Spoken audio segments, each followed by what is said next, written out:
Hey, welcome to this video series. This is Dr. Barry Burns with Top Dog Trading, and today we're going to talk about day trading rules, specifically with regard to Fibonacci retracement levels. What are they? Okay, first thing is Fibonacci retracement levels are support resistance lines. And we are basically plotting levels on the chart after an impulse move to find how far the market will retrace before it continues in the direction of the trend. So let me show you exactly what I mean here using the E-minis. So here's an impulse move, and what we're looking for here, first thing is a major move in the market, a very significant move, and we're looking for a significant high that will stand out to anybody on the chart and a significant low. In other words, highs and lows that will visually stand out to pretty much anybody looking at the chart. That's the basic rule, okay? Now, after we get the impulse move, the question is, and the rule that we're going to apply is, if we want to trade in the direction of this trend, now we have a retracement, and it retraces. Okay, we can see in hindsight it went this far, but if we're trading in real time, we don't have that benefit. We want to know, well, is the market going to retrace maybe just this far and then go down? Or maybe it'll go up this high and then come down. How would we determine that the market will only retrace this much? In other words, this would then be a great entry point to then take a short in the direction of this original trend. And that's the question we're answering with today's day trading rule on Fibonacci. All right, so first of all, let's look at what these Fibonacci numbers are. Let's bring those up so that you can have them on your chart.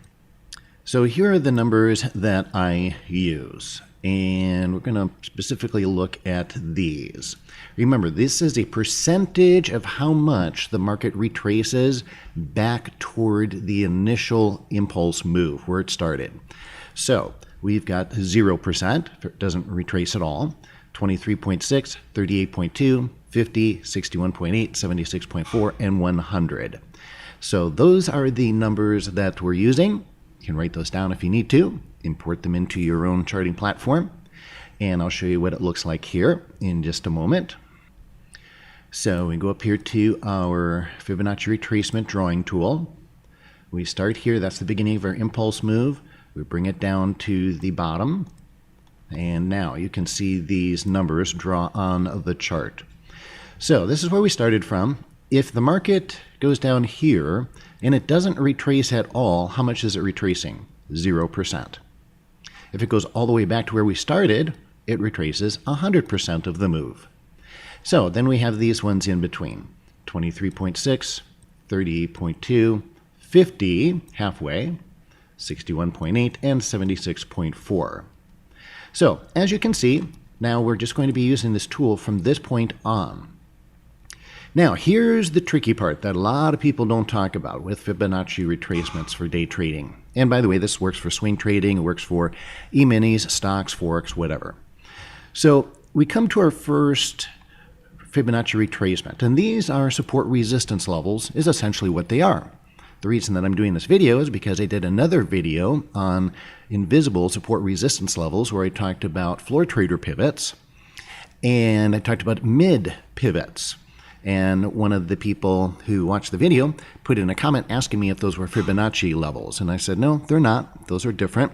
And I promised that I would do a video on Fibonacci. So here it is. But here's the big question. Here's the tricky part.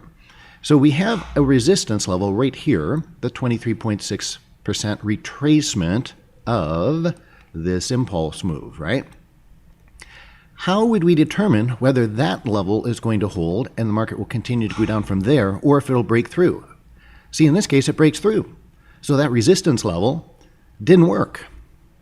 This time, which one worked? Well, the 38.2 worked, right? That's where it went to. Whoops. It went to there, and then it continued on down. But it could have also gone to 50, or it could have gone to 61.8, or it could have gone to 76.4. Heck, could have gone all the way back to 100% or even above. So the big question, the tricky question here that very few people will answer for you is fine, everybody, or not everybody, but a lot of people know how to draw these levels, but they don't tell you the secret. How to determine which one of these will be the final resistance level that will hold and then the market goes down back in the direction of the trend after that. Because, and that's so important, because that, my friends, that's going to be your entry point to go short. So let me show you how to do that. So now I've added the cycle indicator to the bottom of the chart, and this makes all the difference in the world. So as I said, Fibonacci levels, as well as some other levels like pivots and so forth, they give us price levels where we would look for potential highs and lows on the market. The other thing, though, is that a chart is a two-dimensional object. So yes, we have price over here in the y-axis, but then on the x-axis we have time. And that's it. That's what you got to work with on a chart, time and price. So we are looking for the confluence of time and price in order to find where and when the market is going to put in a high and then continue back in the direction of the trend. So the Fibonacci levels, they give us potential prices where the market could top out. But what we also need then is time, and that's where the cycle indicator comes in. So you'll see here, this is a topping of a cycle. The key element here is where it turns from green to red, right in there.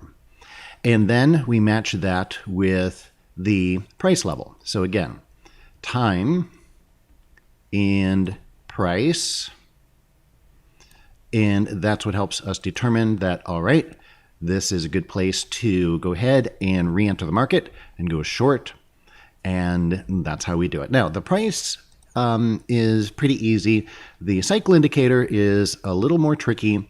It's not something I can go into now. This video is already a little over time, but I do offer a free webinar periodically where I give people this indicator and teach them how to use it. It takes about an hour, but the webinar is free. Since this is being recorded and people will be watching this for months and years to come, I can't give you one particular link where you can access it because we changed the schedule of the webinar.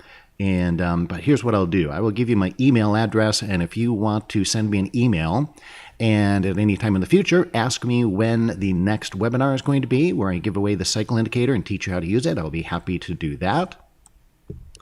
So there you go. There's my email address, barry@topdogtrading.com.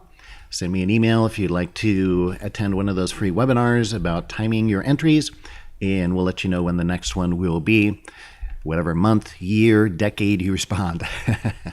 Okay, so if you like this video and you're watching this on YouTube, please click the thumbs up icon below and leave a comment telling me what you'd like me to cover in future videos.